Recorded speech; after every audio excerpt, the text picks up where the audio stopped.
Hey, guess what? We're live again. Woo! Just realized my door wasn't pretty much closed. All right. Hey, we're going to do some more mixing stuff. All right. Sweet. We're going to continue on with Poison in the Well. Let me switch over to the main thing. Jumping right in where we left off last time. Now, one change here. I did get a different mic here on my face.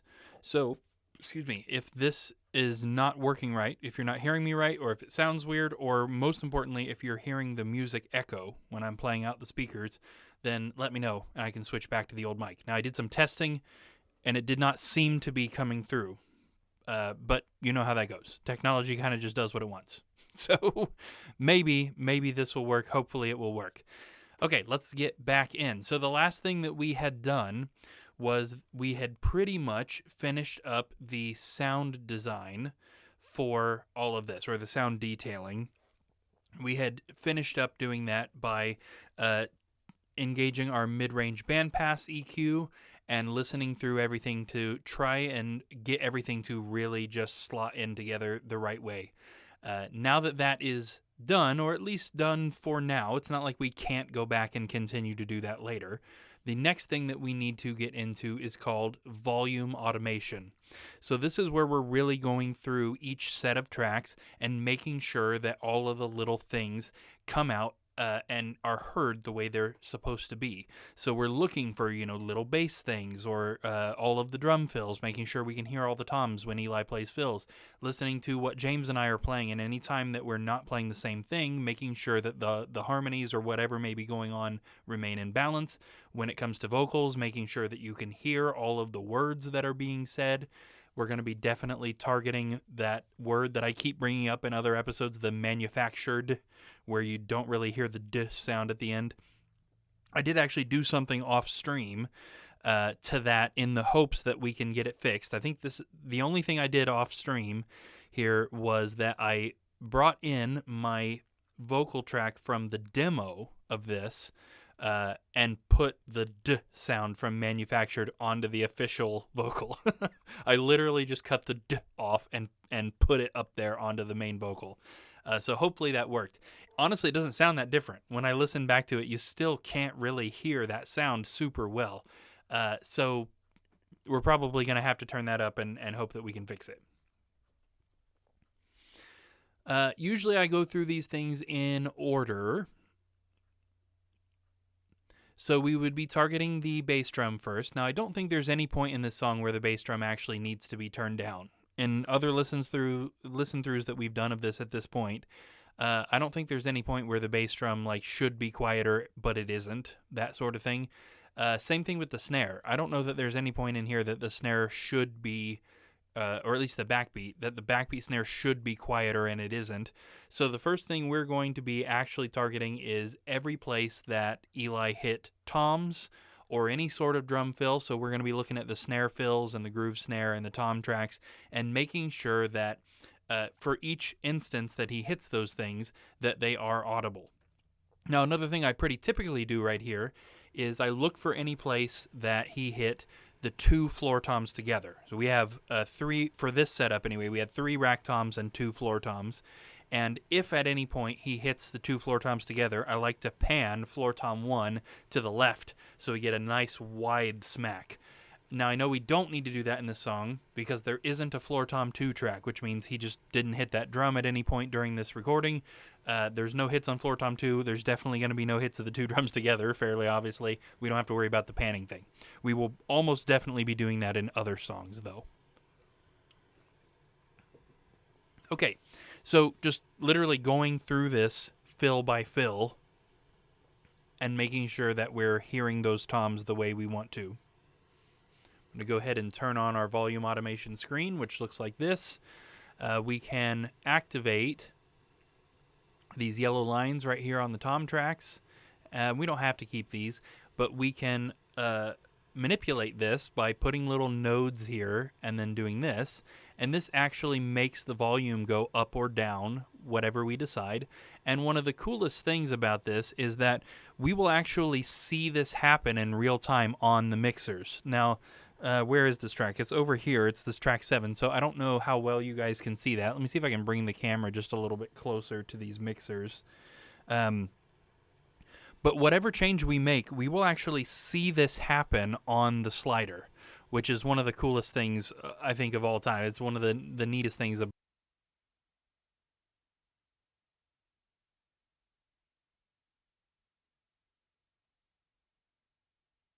Okay, so for once, my nervous check to see if I've accidentally muted this mic worked out for me, because I did. I did accidentally mute this mic just now.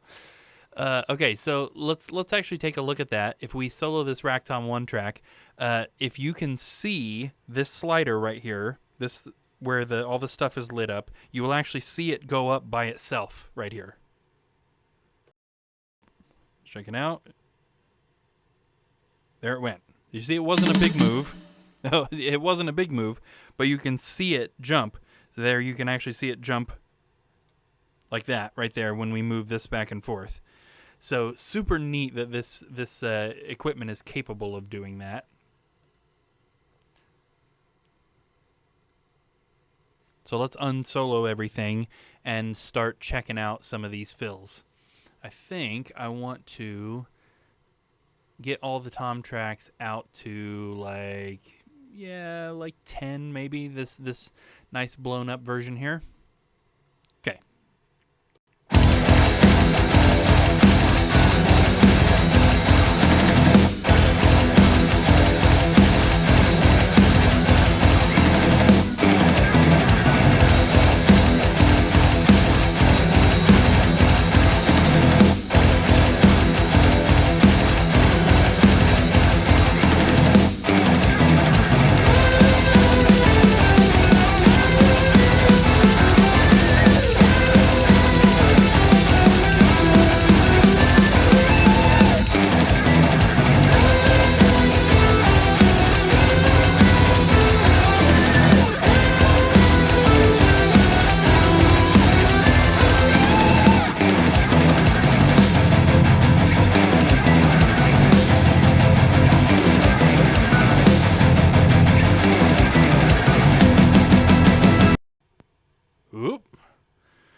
System overload. I was wondering if that was going to start happening at some point.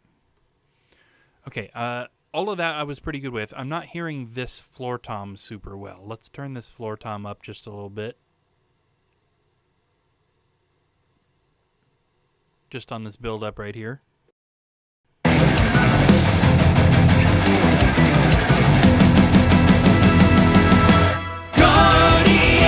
Okay, another thing about that, I feel like I'm hearing the snare a little bit too loud.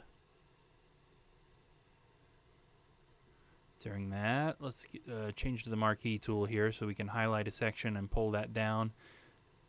Let's pull that snare down a little bit right there in that build-up.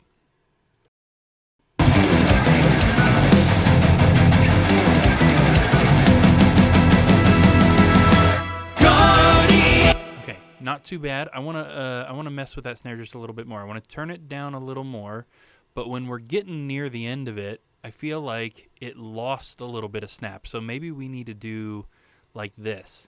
Help the dynamic a little bit by having those last few hits suddenly get louder and louder and louder.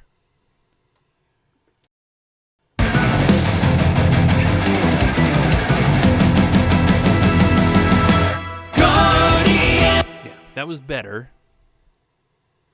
Still not quite what I was looking for.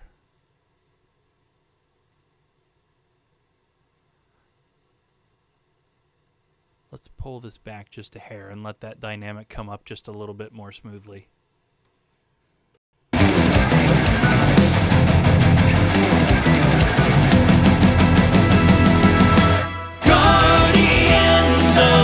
It's subtle, but it's okay. I think that's pretty good.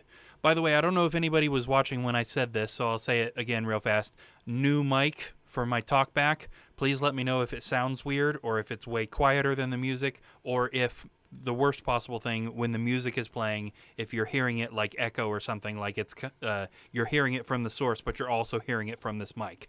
I've done some testing and it shouldn't be doing that, but if anybody notices anything weird, let me know.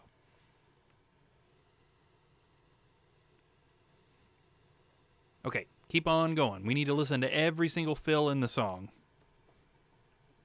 Guardians of His Word. Okay, it's pretty good with that one.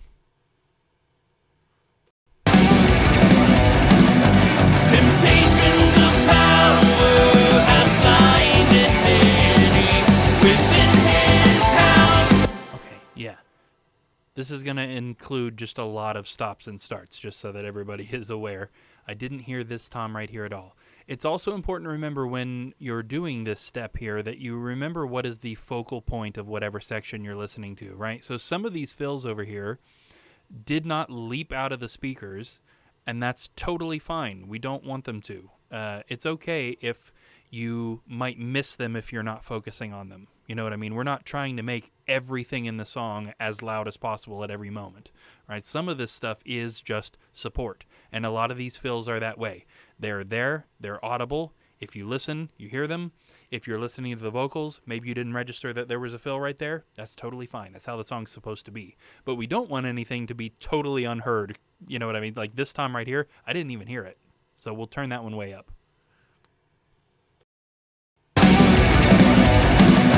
Temptations of power have blinded many.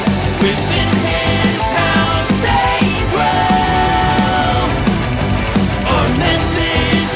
There we go. Yeah. So I think we got that little tom fill where it was. Again, super easily missable, but it doesn't need to leap out the speakers. I heard it that time because I know it's there. I've heard this a billion times. Trust me, I didn't know there was a tom there. The difference mixing makes. Okay, we've got one more fill at the end of this chorus.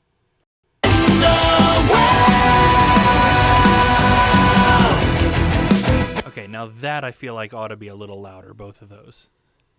Because we're in the, transitioning over into the verse here.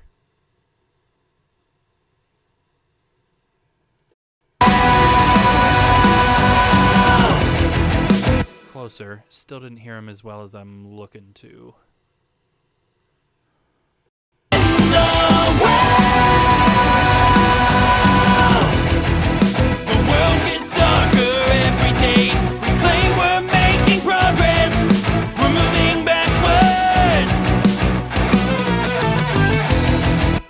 Yep.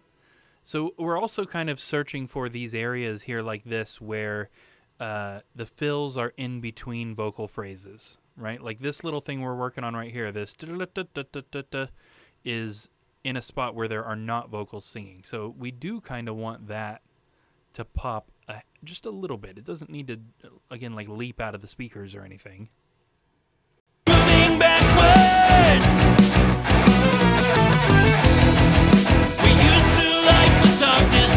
Okay, this is nitpicky, I'll give you that, but I'm going to turn that second tom down just a hair more. We used to like the darkness, but the world looks to a new light. Yes. Dad asked, how long before AI technology advances to where you can buy a plug-in of some record producer's brain? I bet we're moving towards that. Honestly, I bet we're moving towards that. And it'll be a sad day, you know what I mean, when yet another bit of creativity is gone from the world. But yeah, I was actually watching a video on Rick Beato's channel recently where he had Jordan Rudess, the keyboardist from Dream Theater. Geez, I almost said Def Leppard because I saw Mutt Lange went right when I started talking on there, and they are actively working on an AI that can play the way Jordan Rudess plays. So eventually, essentially, he was looking to practice by jamming with himself, basically. So he was able to play a phrase, and then, like a couple of measures or something, and then the AI would play a couple measures of something he would do. And it was so weird to see. Now, it's not perfect yet, but he was saying, I've just played for hours into this thing, so it kind of understands the things that I tend to do and the directions I tend to go. And he's like, and it's interesting, too, when it throws something at me that I'm like, oh, wow, because clearly, based on the technology, I could have thought of that, but would I have in this moment?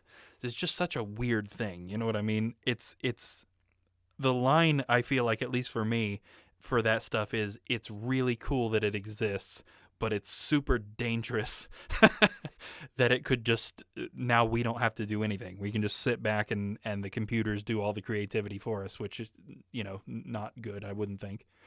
He also said, for example, plug in Muttling's brain and instantly every slider moves to where he would have put them if this was his project. I bet that that's something that could happen. Genuinely, it's kind of scary. I bet that could happen. And it would be interesting at the least. They won't listen to you. There's a reason they withdrew. You stopped making sense. Started constantly taking offense. You can't hate a person's life if they will come to God despite all the things you put them through. They don't think of God. Okay, I think we got all those fills are fine. I'm loving this too. This is, we've done so much work about concerning getting all this to slot together that we don't have to do a whole bunch of adjusting, which is great. This used to be where the bulk of my work was, adjusting stuff up and down. But because everything just kind of naturally sits together better, it's a lot less little like micro movements. Okay, didn't hear those super well.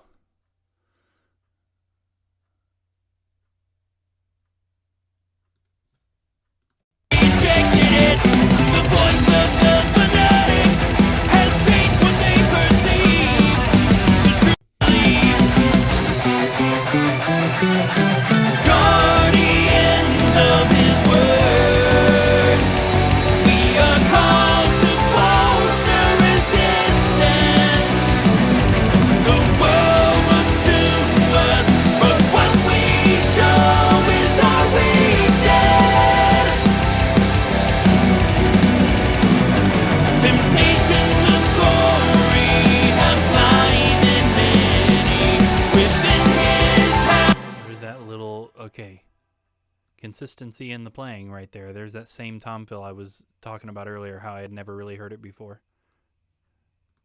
Temptations of glory have blinded many within his house. Jumped out a little too well that time. Many within his house they dwell. Ministry negated, the waters tainted, there's poison in the well. And then that was the same fill coming out of the chorus as well too that we want to enhance just a little bit. What did we do on that in the last chorus? It's not guaranteed that the same move would work, but there's no reason we couldn't start there. Okay, we put it up to 0.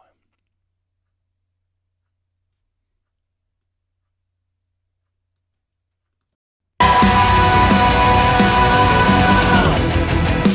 fail to show the answer. They're driven to search elsewhere. We need to reach them. We're the ones at fault here. We should try harder to understand what will speak to them. We don't have that much time. Should have stopped and actually read the signs. We've been getting further away. Promoting the message we convey. We can annoy them into belief. Can berate them until they agree. Why can't we see the clues? They won't think of God. Okay, going good there. The threat of a consequence. Yeah, and again, those could come up just a little bit. The threat of a consequence they don't believe exists. Won't change any minds. Your words have been dismissed.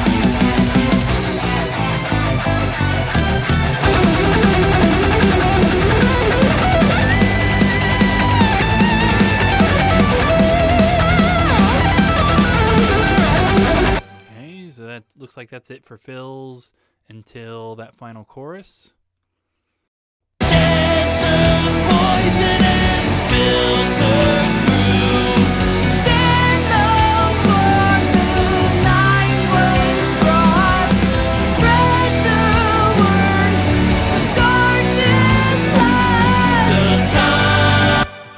that right there, we're kind of like introducing this next section, and I heard both of these, but I'd like to get them a little bit higher, just so that it feels a little more important, you know? The time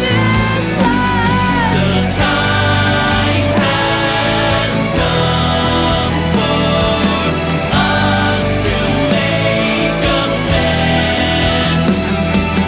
Show the world how to believe again. Okay, and same thing there. I heard these toms right here, but this is the last thing he plays in the song. Blah, blah, blah, blah. So this should be a little bit further up. It should have a little bit more heft and importance in it.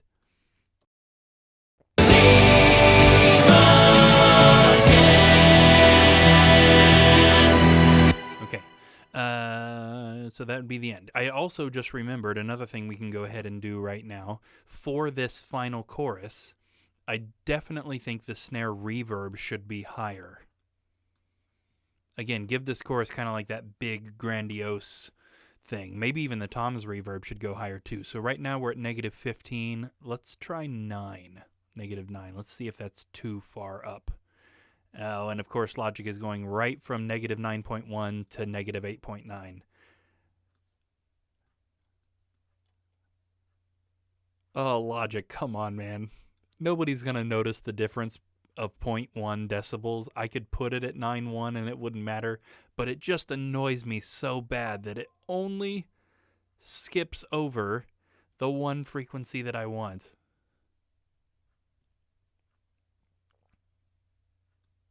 Oh, hey, I am receiving a pretty important phone call. Give me 1 second. All right. Making sure we're actually back here. Looks like we are, yes. Sorry about that. Been having a whole lot of car issues, and that was the mechanic calling to say that the car is done and that as far as they can tell it is actually fixed. So, woo! That's some good news that I needed to hear. Must have been Buttline calling. Yeah. Uh-huh. Stop using my brain. I love it. Yeah. That's exactly it. Okay. Brain, come back. Brain, come back. Where was I? Yes, we turned the snare reverb up. Okay. Yes, that's right. I was just complaining about how Logic always jumps right over the one that I want to put it at and tries to put it 0.1 higher or lower. And it shouldn't matter, but for some reason in my brain it does. Okay, let's check this out. Water flows and heals the wounds. Past death, the poison is filtered through. Stand no more, the line was crossed. Spread the word, the darkness lies. The time has come for us to make amends. Show the world how to believe again.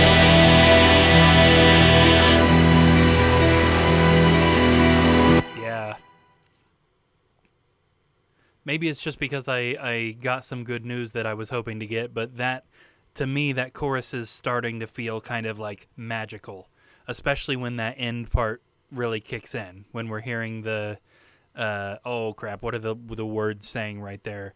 When we switch to the G part there, that, and the big orchestra and the horns come in and everything.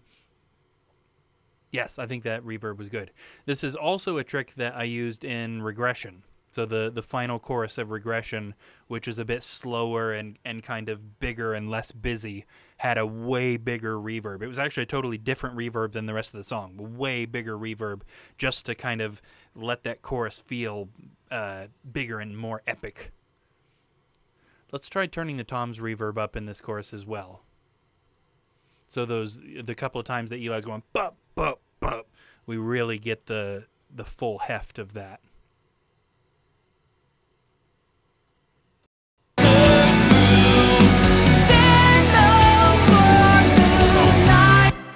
Yeah, I turned up the Tom's master, not the Tom's reverb. That one hit right there was like really loud, and I was like, wow, I wouldn't have thought the reverb would have increased the volume that much. No, I totally hit the wrong thing. Reverb, not master.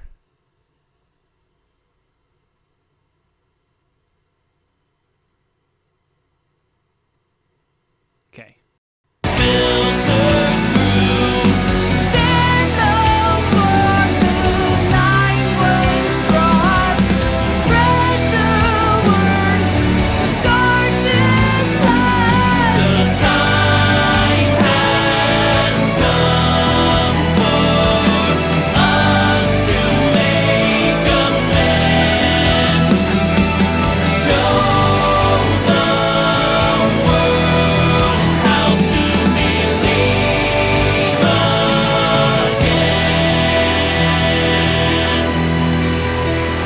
It's subtle, but I think it is beneficial. The Tom's reverb part especially. A little bit more subtle. Let's check it out with the drums soloed there, and I'm sure we'll hear it a bit more.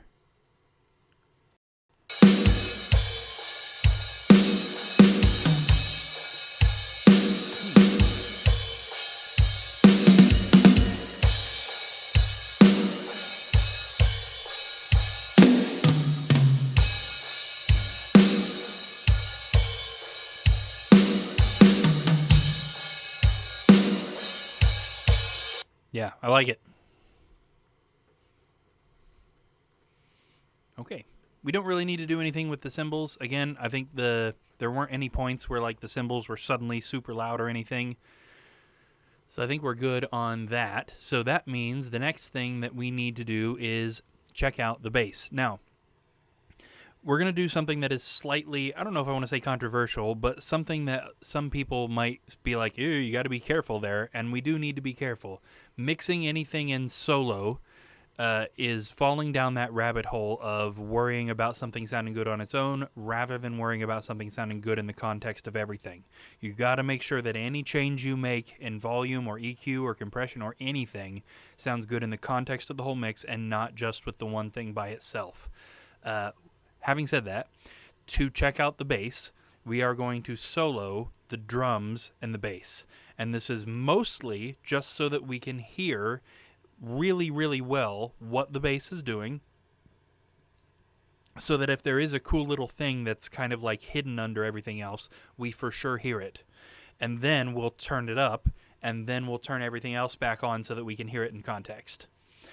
Just hearing it in solo is one of the best ways to be sure that you are actually hearing everything that's going on rather than hearing it potentially be covered by everything else.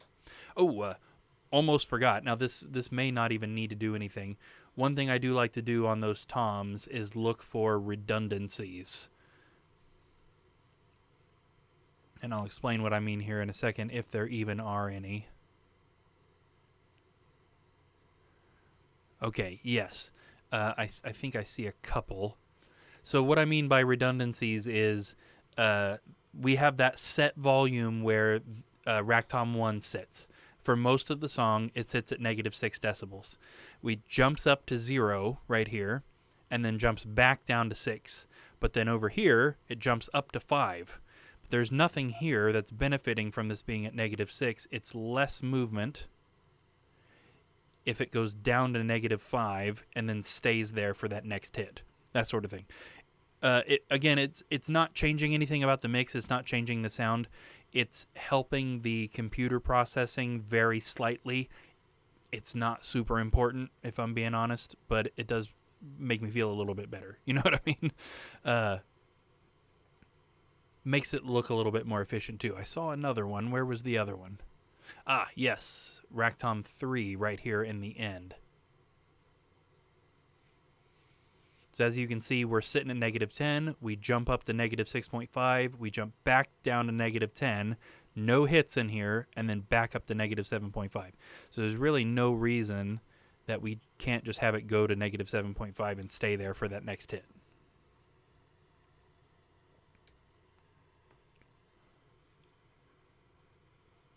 Satisfies that tiny little touch of OCD that everybody in my generation claims we have.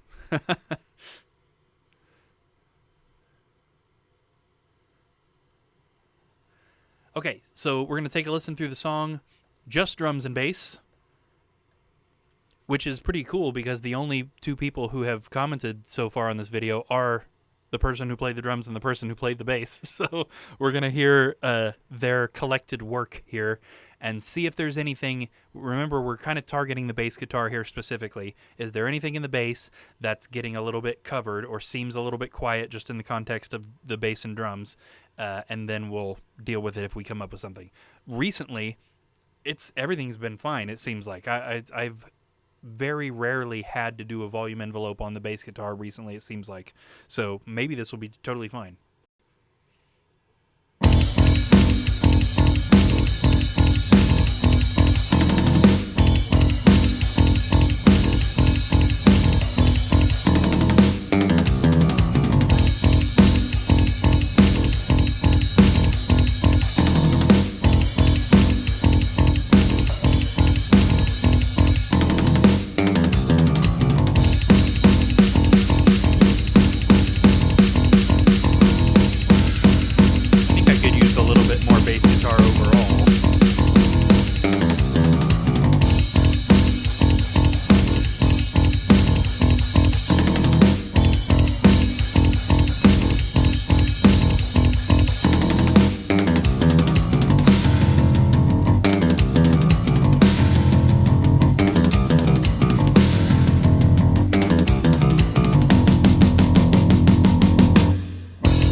turn this part up, I think. This part right here. Happy to report, I think, that this is not because there's double bass going on here. I don't think the bass guitar is getting covered by the bass drum here. I think he's just played a little bit quieter. You can kind of look if you see it. These are a little bit bigger, spiky, and then these are a little bit more blobby and generally quieter. Yeah. Doesn't need much, because this is the solo. So we don't want the bass to suddenly be like killing everything. But let's see if we can get it a little bit more consistent. We also want to, this is a weird thing, but these big spikes right here, they are a little bit louder. He's played them a little bit harder, but also the limiter that we're using during our mix is making them jump out even more.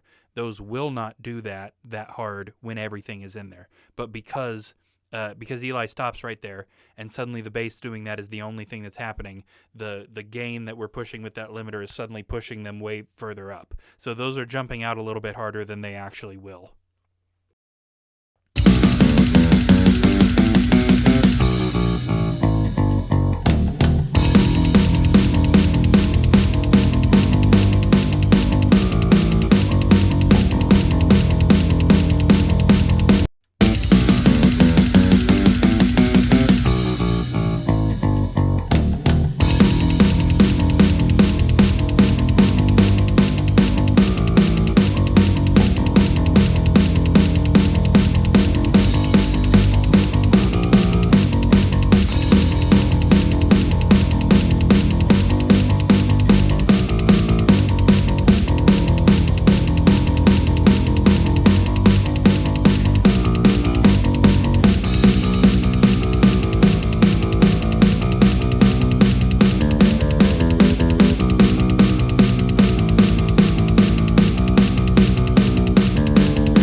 Okay.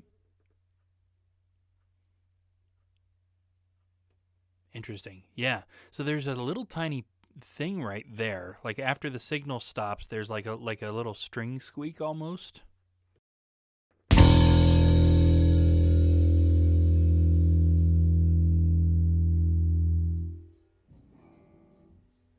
But honestly, I think I want to. You can kind of hear the click track too. I kind of want to leave that.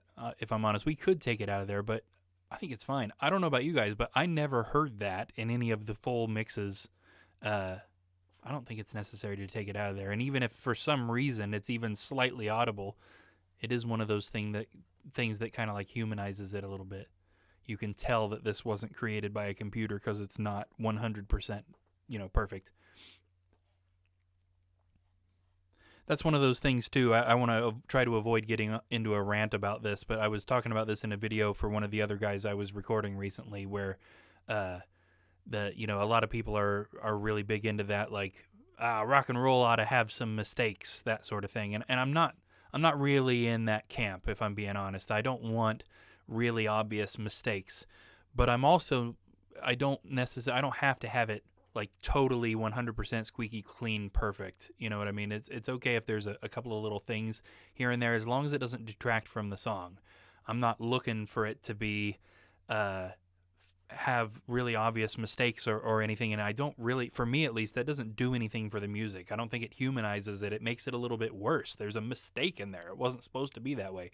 But I'm okay with 90% or 95% perfection. I want it to be whatever is in there either serves the song or isn't really heard that well. Like that little squeak right there. Could we take it out? Yes. Does it matter that much? No. I never heard it in any of the mixes. If anybody had been like, hey, there's a weird little squeak there after the solo ends, we'd probably go get rid of it. You know what I mean? Because it wouldn't serve the song. It would detract. It would kind of take you out of it if you're really feeling it.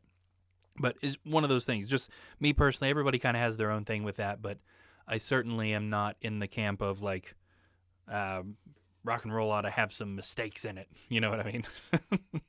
All right, let's check out this last chorus.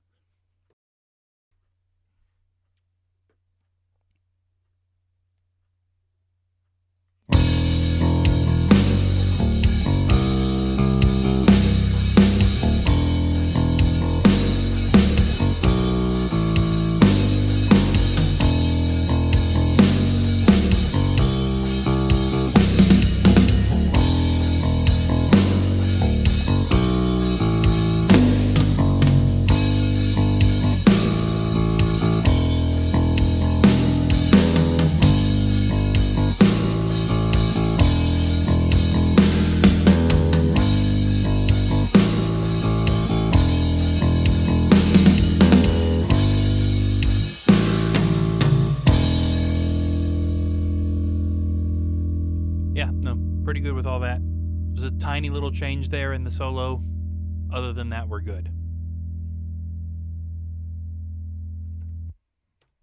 I like it. Okay. So another thing, just to point out here, we've got this bass guitar master right here, right? And now all of the rest of the masters in the song, other than the synth master, has more than one track going into it. And so it kind of warrants a master track. You know what I mean? There's, like our rhythm guitar's master here, if we turn that up or down, it affects the volume of all four of these things. You know what I mean? So why bother with a bass guitar master if there's only one track going into it? And it is kind of a legitimate question. There's not a huge point, but there is a couple of points. First off, sometimes there is more than one bass guitar track. In certain projects, we're mixing an amp signal with a DI signal, maybe a distorted signal and a clean signal. We're not doing that in this one. I don't think it's necessary. And then why it would be necessary in this particular one is because we put that volume automation on there, right? Now we can't turn this up or down, right? The actual volume on the bass guitar channel. If we mess with that, because we did this, we can even do this right now. If I turn that off, right? Now the bass guitar's gone out of the song. Because we put that volume automation on, the moment I press play, that's going to pop right back up to where it was, right? So you can see it happen here. Bam. The moment I press play, that jumped right back up to where it was. So now we can't adjust the bass guitar's volume, except we made this bass guitar master, which does not have volume automation on it. So we can still have those, like later on in the process, we're thinking, oh, maybe the bass is a little bit loud or the bass is a little bit quiet. We can grab that bass guitar master and adjust it without having to worry about messing with the volume automation. Because I could go in here and highlight all this automation and move it up and down, but that's a pain in the butt. You know what I mean? So in this case, having that bass guitar master is going to help us out a lot with changing the volume of the bass guitar in the future of the mix without needing to go into a different screen and highlight a bunch of stuff and move it all around. And then also there's just the consistency factor. I know that there is more than one bass guitar track in at least one of these songs later on in the mix. We've already got this bass guitar master set up and ready to go for it, so we don't have to worry about it. This one song has the master, but none of the other ones do. You know what I mean? Consistency. Okay, our next step is going to be focusing on the rhythm guitars. So we're going to be doing that same thing where we're going to be soloing everything except for the drums and the rhythm guitars, and we are now going to be paying special attention to anywhere where James and I are not playing the same thing. For a lot of this, we are. It's just creating the rhythm sound kind of as a whole, but anytime we're playing something different from each other, if I'm playing a harmony or an octave, or if he's playing something like a kind of more important part and I'm hanging back, we want to make sure that those remain in balance. This is a super important step for if you have, dual guitars like we do, making sure that everything is still in balance. We also don't do the fairly common mixing trick of one guitarist in the left, the other guitarist in the right. We maybe could do that, but it feels unbalanced to me. I'm not a big fan. I've tried it a couple of times, and it just, I don't know, something about it just doesn't sit right with me. I prefer the big, almost wall of guitars sound of having James in the left, James in the right, and then me in the left, me in the right. and both things are in there. So no, even if you're only hearing the left speaker, you're still going to hear any harmonies I played instead of only hearing James's part, right? So let's go through, and we're going to pay special attention again to that stuff. Anytime that I'm playing something different than him, we're going to go ahead and create a volume envelope for each one of these things. And I want to try, we may not keep this, but one thing that I have consistently done for years and years and years is during leads, turning the rhythm guitars down a little bit. So during the guitar solo and then the dual part and then the keyboard solo, we're going to highlight all of that, and we're going to turn this down by 1.5 decibels. And that is a move that I have done for years and years and years. It's possible, we want to check this, it is possible now that because we've done a better job of slotting things together, that is no longer necessary. We'll see. Want to check it out. Okay, let's dive into this.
There, I think, was the first spot where he and I weren't doing the same thing. I think I did an octave right there.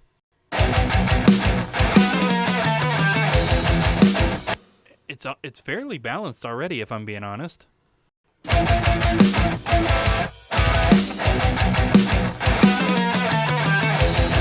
good with that as is, I think.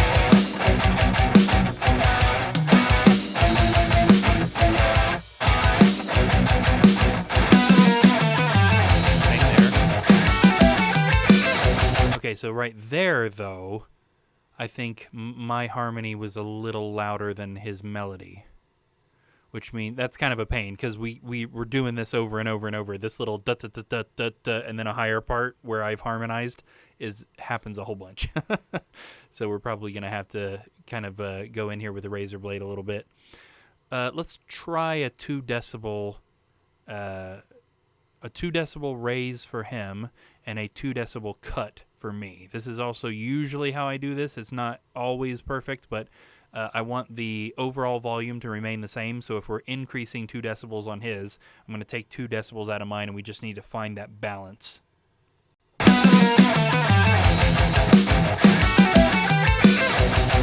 Okay, so that was better, but now I hardly heard the melody at all.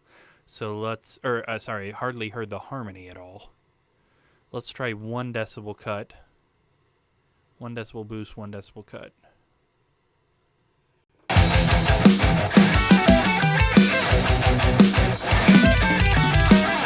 Yeah, that felt a little bit more appropriate.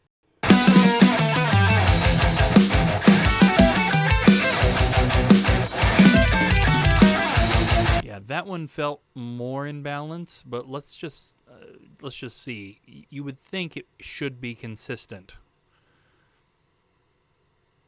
So if we do that same thing, 1 decibel boost, 1 decibel cut, is it better? Yeah.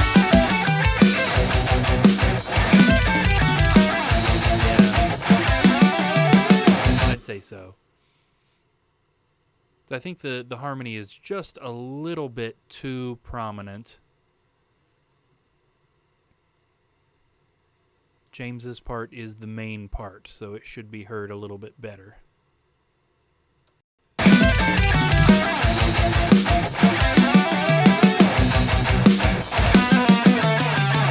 Okay, and then at the end we're in octaves there, which I think is okay as is. Hear that section again.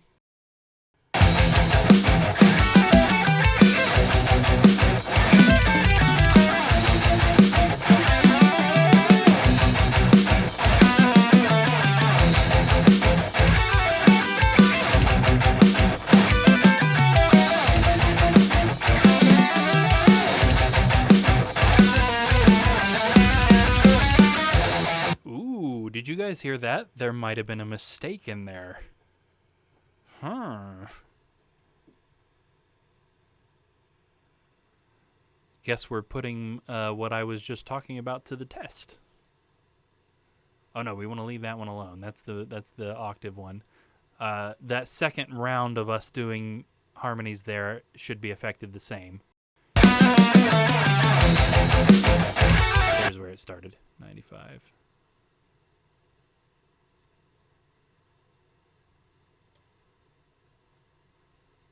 I think we should also kind of beware of these little runs being too loud. Because it seems to me that they are audibly slightly louder than when we're going da-da-da-da-da-da. And then suddenly they're louder for the ba-da-da-da-da-da. So we may need to pay, turn everything in the mix back on and pay special attention to, are those suddenly jumping out of the mix when they shouldn't be?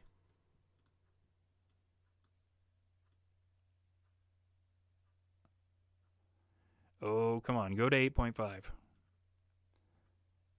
Oh, it's jumping right from 8.4 to 8.6. There, okay. There's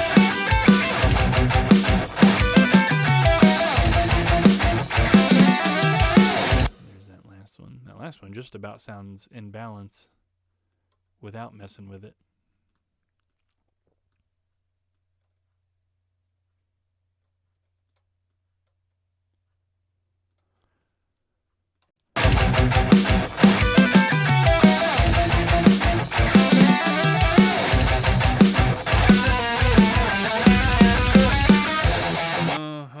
Okay, who was it? Who messed that run up? I think it was me. I think it was one of the higher guitars.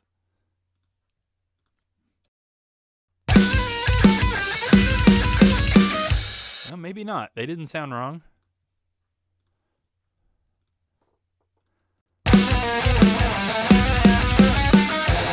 Yeah, there's definitely one of those guitars plays something wrong right there.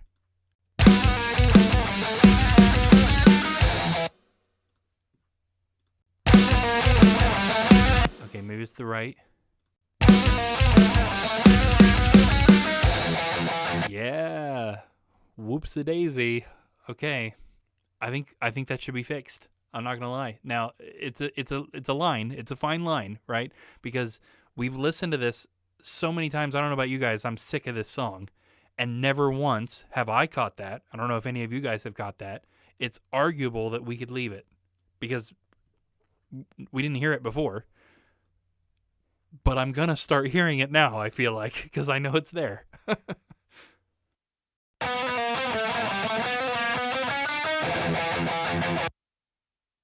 The question really is, can we fix this? Because having him come in and replay this little part is out of the question.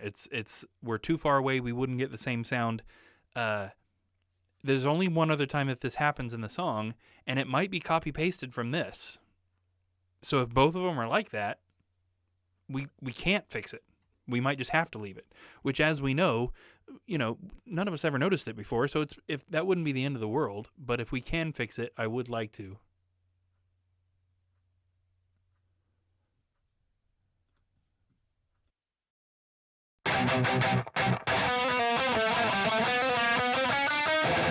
Yeah, yep, the second one is messed up also. So if we copy pasted it from the left speaker, suddenly it would just sound like it's in the center. So two things that are the exact same thing coming out the left and the right is what makes center. So it's not an option to just copy paste it over. We could theoretically copy paste it over and then move it to the side a little bit so that it's not exactly the same sound, but it's still pretty. Then we start running into potential phase issues. It could be a big deal.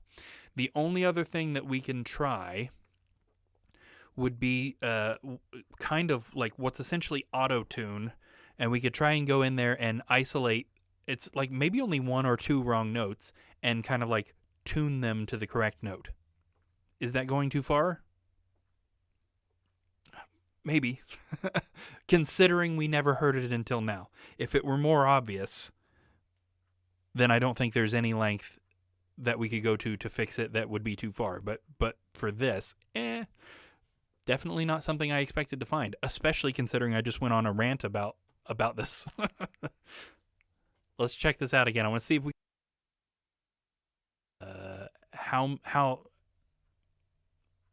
how to make my brain work. Can we determine how many notes are wrong?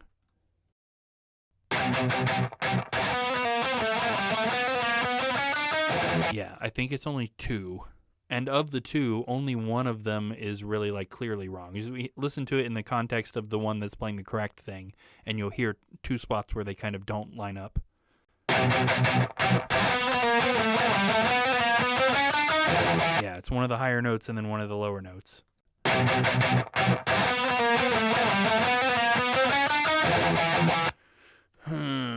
Can't believe we never caught that.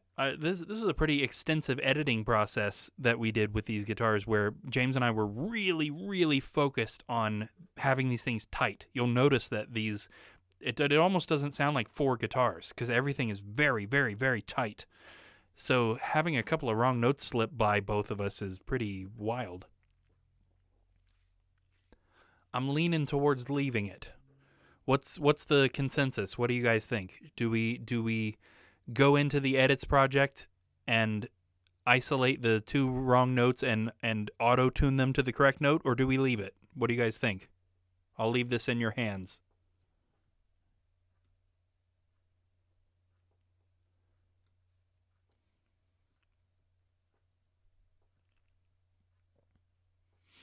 Okay.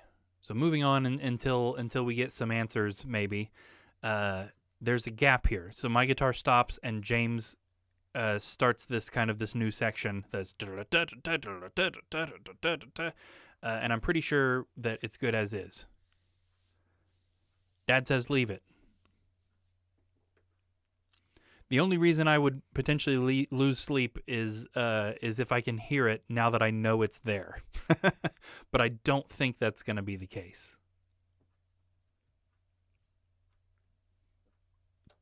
Let's listen to it with everything in there and see if we can pick it out now that we know it's there. It's only going to be in the right speaker.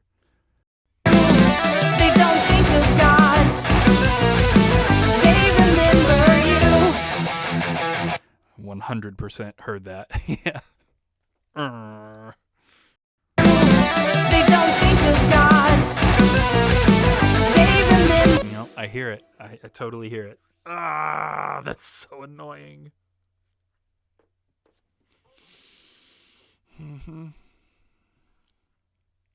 I probably should have done that first. That's so weird. How did that slip by everybody all this time? I've never heard that. James never heard that. Anybody else in the band has ever been like, "Hey, why does that one part sound weird?" Okay, let's move on, and maybe I'll forget about it and therefore stop hearing it. But I doubt it. So this part where James's guitars are suddenly by themselves for a little bit, we want to make sure that those are popping out accordingly. Accordingly? Is that the right word there? We want to make sure that these are popping out so that we still hear them pretty well, even though my guitar stops, because it changes all of the settings that we put on the Rhythm Guitar Master. The multipressor, the compressor, the EQ are all set to work with all four guitars at once. So when two of them totally drop out, we need to make sure that this is still pretty good. Now, in previous listen-throughs, I don't recall thinking that this part needs to jump out more, but let's listen to it now. Think of God. They remember you.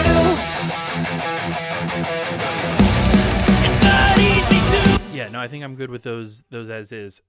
I'm going to have to try and fix that. Ugh. Oh, man. Now, my guitars do a little slide there and before we come in. And I'm not hearing that super well, but the question there is it important enough to turn up? Or is it okay that it's kind of in the background? We don't need a slide here, really.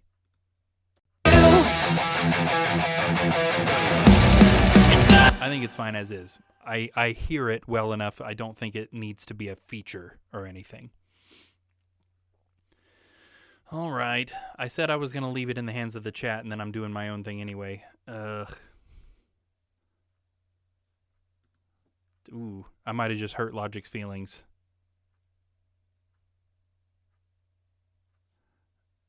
Okay, no. It didn't seem to be doing anything there for a second. Copy paste. The slide is cool. Wish the bass had done it too. Yeah, it wasn't planned. You know what I mean? This is something that I did maybe even as a joke when I was tracking. And then it was like, oh, you know what? Actually, that was kind of neat.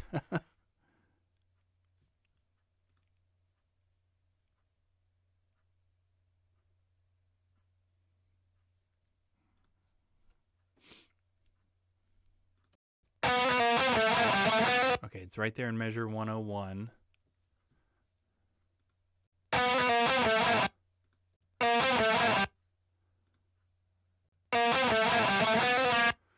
Let's see what beats are those two notes happening. Let me open up another app here.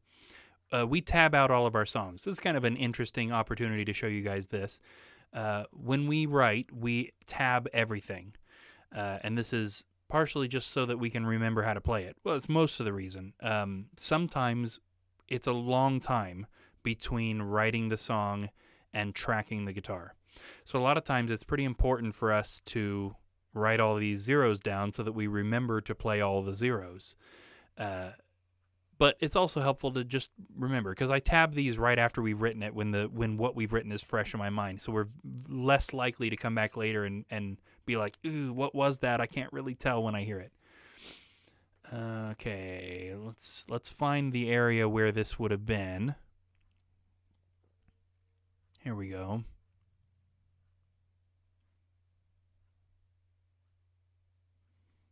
Okay, so it's... I said it was measure 101, didn't I? Yeah, here it is right here. Now, you guys probably won't hear this. You may hear it through my mic, but you probably won't hear it from the computer. Yeah. So it's this 9. This 9 right here is one of them. And I think it was maybe the 5. So I think it's this 9 right here, which is on the and of 2, and this 5 right here on 4, on count 4. So theoretically, on the and of 2, we should be able to scissors that note right there, and then also the note that's on count 4. And both of these are eighth notes, correct? Yes. So it should be these two.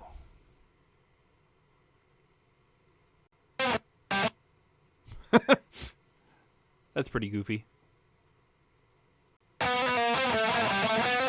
Okay. I don't think the second one is right. This is for sure the first wrong one. Okay. Okay, I thought it was one of the lower notes. It's not. It's this one. It's the previous eighth note. So the and of 2 and the and of 3 is what's messed up.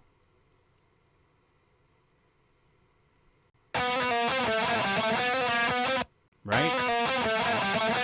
Yeah, and the second one is a little bit more forgivable than the first, I think. Okay.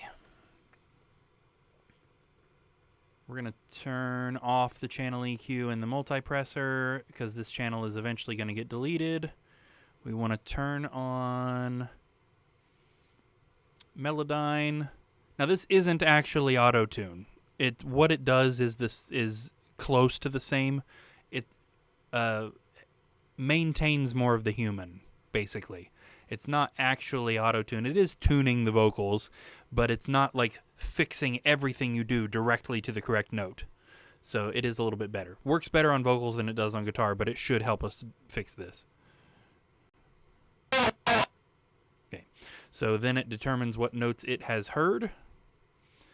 We can grab them. I'm not seeing some of the controls I normally see on this, which is a little bit weird. There they are. Fix them to a certain note, and then we need to actually change what notes these are. So this note is supposed to be a B. Both of these notes are supposed to be a B. There we go. Yeah.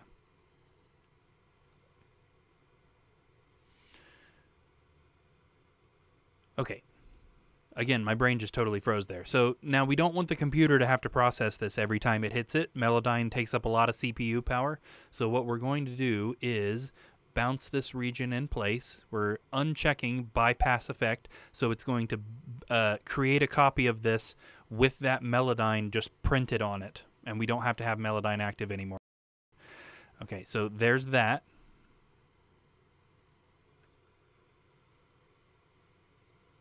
We're going to do the same thing with this one. Bounce regions in place, passing or not bypassing the effects.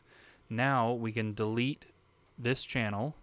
We've got these two which need to slot right up into the original guitar track. We can delete these two. We don't want any nasty pops or clicks, so we need to make sure that this remains integrated into the track as it were. So we're going to crossfade stuff. Crossfade,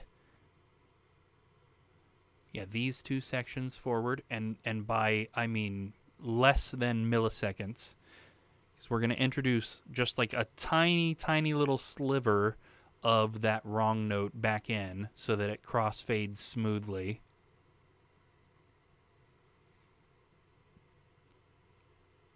Okay. Did it work?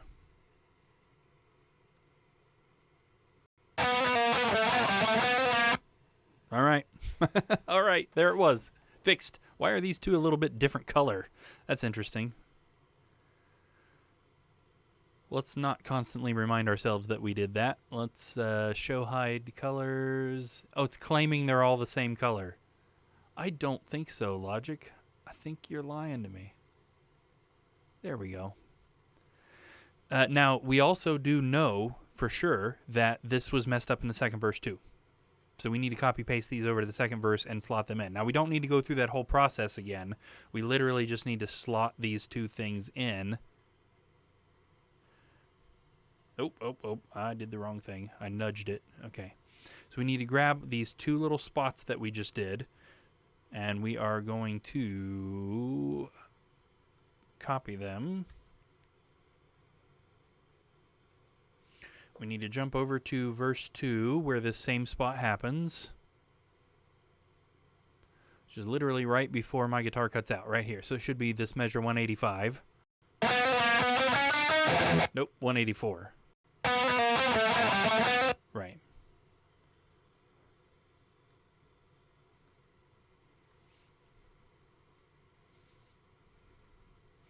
We need to cut out those two chunks. What did I say? Was it the end of 2 and the end of 3?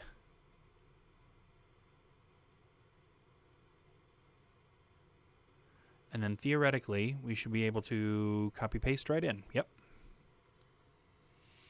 Okay, and we want to do our crossfade thing again. That and that. Ooh.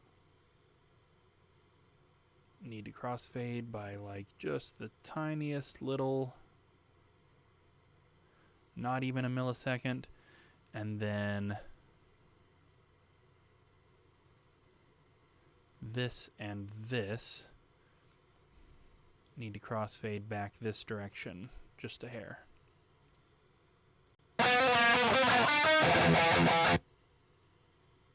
Oh, darn it. Oh, I cut 185 instead of 184.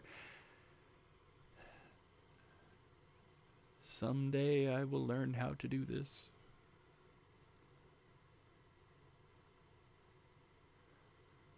Okay. Copy the fixes into the right measure, man. That piece. Real tiny crossfade. That piece. Real tiny crossfade. Okay.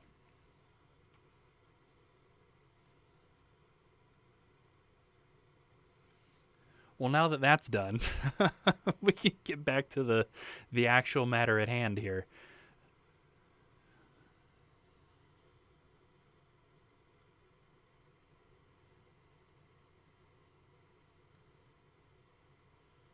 Okay.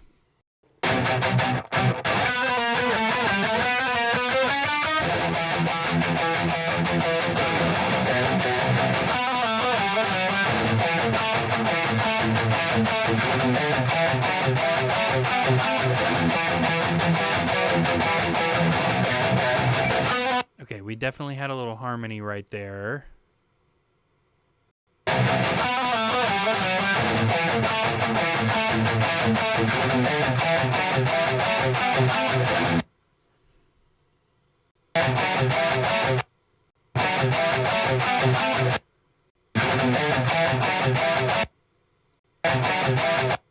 Having trouble figuring out which beat that harmony starts on.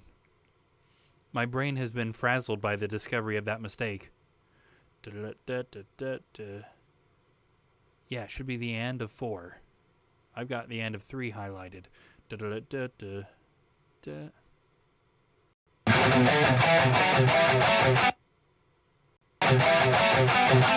Yeah, should be the end of 4, not the end of 3.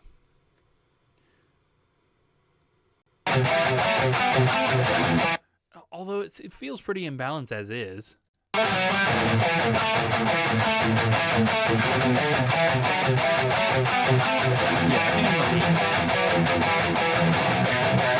same thing that there too on the E section there. I kind of go da da da da, and I think James stays on the same note. It's subtle, but I think it's okay to stay subtle. Can't seem to get this to do what I'm trying to do. Let's keep going. Good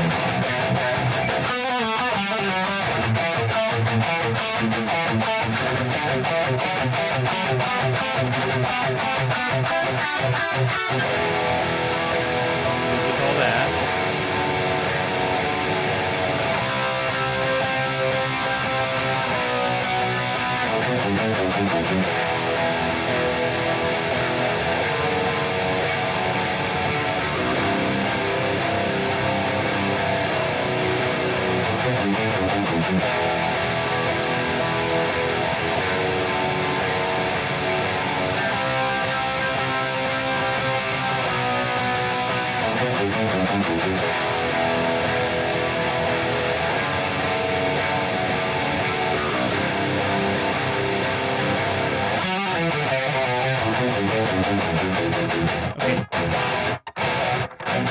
So a note about that part that I want to remember, we may need to turn all of that down. So what we just heard was chorus 2.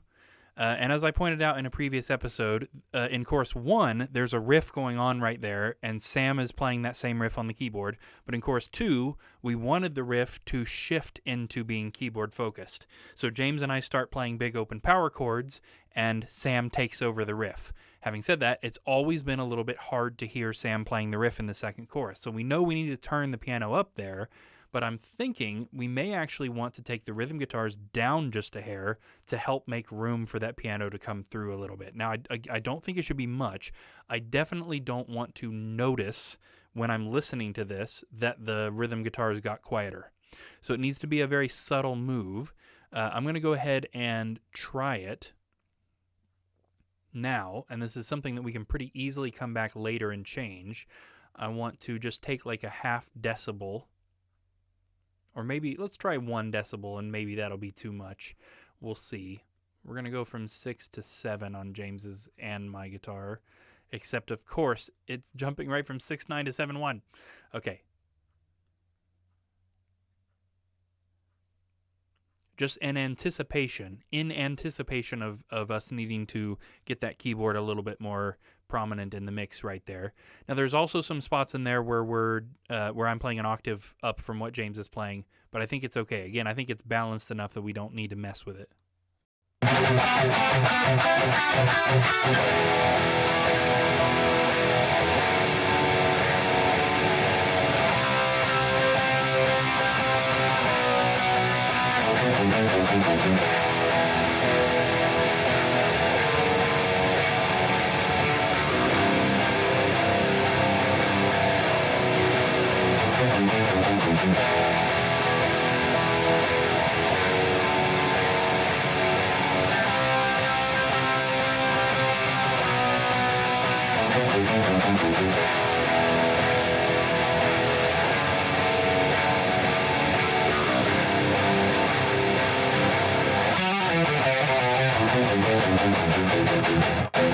Okay, yeah, I think too we want the guitars to jump back up during that run.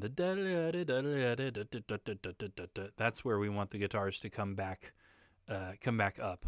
So let's actually move these nodes right here. Instead of them being at verse 2, let's move them right here to 151. So the guitars will kind of like come back in to double the keyboard at the very end of the chorus and then be up where they were for the second verse.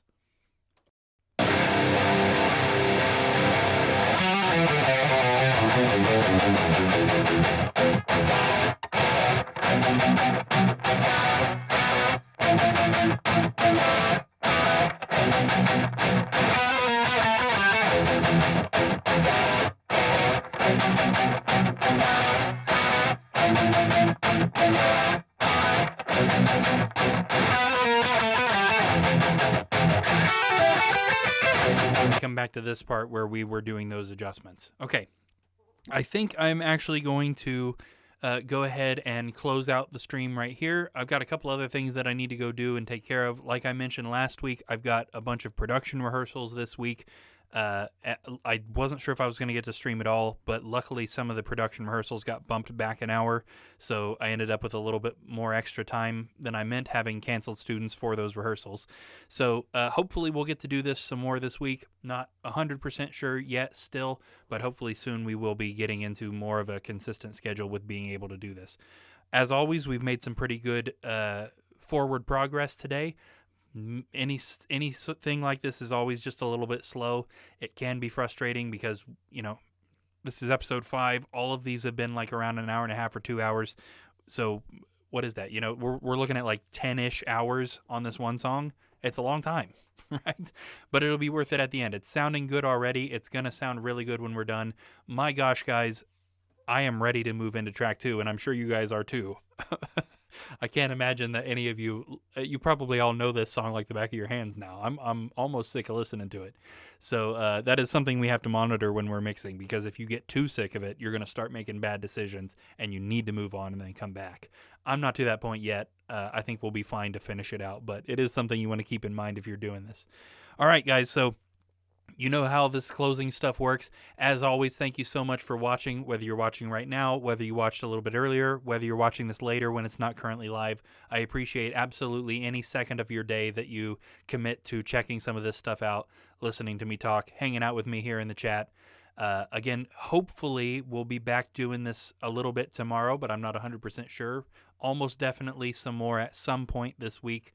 And then we will hopefully be getting this song done in the next couple of episodes, or first draft done at least, so that we can check out track 2 and continue moving through the album.